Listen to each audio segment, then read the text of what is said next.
Antarctica pink rocks just revealed a massive secret. A 100-kilometer wide granite hidden giant has been found beneath the ice. This isn't mainstream news, it's a system reshape. Beneath Pine Island Glacier lies a 7-kilometer thick Jurassic era granite massif.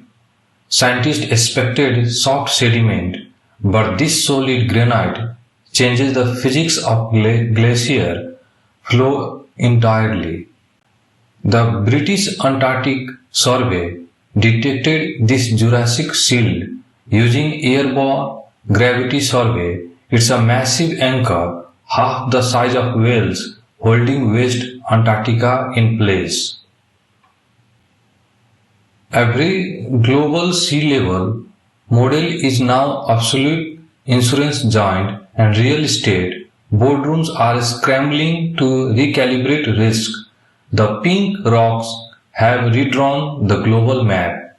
While mainstream media slept, we count the signal, stay locked to Silicon Sovereign for high fidelity global intelligence and alpha signals.